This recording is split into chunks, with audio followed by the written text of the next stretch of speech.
മണിപ്പൂരിൽ കാത്തിരിപ്പിനും അനിശ്ചിതത്വത്തിനും വിരാമം.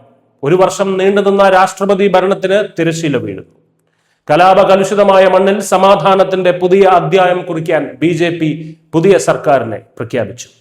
മണിപ്പൂർ തലസ്ഥാനമായ ഇംഫാലിൽ നിന്നുള്ള നിർണായക വാർത്ത ഇതാണ്. മണിപ്പൂർ മുഖ്യമന്ത്രിയായി മുതിർന്ന BJP നേതാവും മുൻ നിയമസഭാ സ്പീക്കറുമായ യുംനാം ഖേംചന്ദ് സിംഗിനെ തെരഞ്ഞെടുത്തു. ഡൽഹിയിൽ കേന്ദ്ര നിരീക്ഷകൻ തരുൺ ചുഗിന്റെ സാന്നിധ്യത്തിൽ ചേർന്ന നിയമസഭാ കക്ഷി യോഗത്തിലാണ് ഐക്യകണ്ഠേനയുള്ള ഈ ഒരു തീരുമാനം.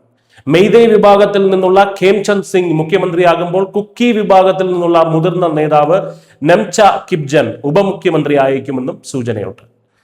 മണിപ്പൂരിൽ തമ്മിൽ പോരാടിയ ഇരു വിഭാഗത്തിനെയും ഒരേ സമയം ഭരണത്തിലേക്ക് കൊണ്ടുവന്നുകൊണ്ട് മണിപ്പൂരിലെ വംശീയ വിള്ളലുകൾ നികത്താൻ ലക്ഷ്യമിട്ടിട്ടുള്ള BJPയുടെ തന്ത്രപരമായ ഒരു നീക്കമാണിത്. ആരാണ് യുംനാം ഖേംചന്ദ് സിംഗ്? രാഷ്ട്രീയക്കാരൻ എന്നതിലുപരി അച്ചടക്കത്തിന് പേരുള്ള ഒരു ട്രാക്ക് റെക്കോർഡ് അദ്ദേഹത്തിനുണ്ട്. മുതിർന്ന തായ്ക്കോണ്ടോ താരവും അധ്യാപകനുമാണ് അദ്ദേഹം. 2017 മുതൽ 2022 വരെ നിയമസഭാ സ്പീക്കറായും പിന്നീട് മന്ത്രിയായും തിളങ്ങിയ വ്യക്തിത്വം.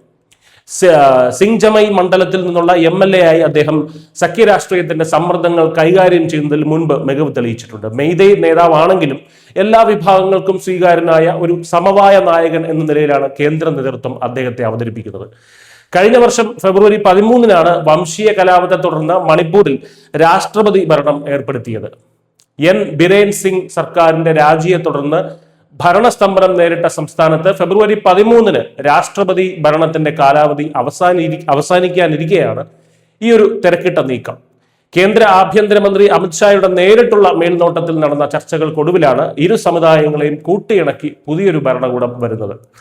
ഒരു കായിക താരത്തിന്റെ മെയ്വഴക്കത്തോടെ മണിപ്പൂരിന്റെ സങ്കീർണമായിട്ടുള്ള രാഷ്ട്രീയത്തെ ഖേംചന്ദ് സിംഗിന് കൈകാര്യം ചെയ്യാനാകുമോ? ആയുധങ്ങൾ താഴെ വെച്ച് ജനങ്ങൾ സമാധാനത്തിലേക്ക് മടങ്ങുമോ? രാജ്യം ഉറ്റുനോക്കുന്നത് ഈ പുതിയ തുടക്കത്തിലേക്കാണ്. ശുഭപ്രതീക്ഷകളോടെ നമുക്ക് കാത്തിരിക്കാം. News desk news India Malayalam.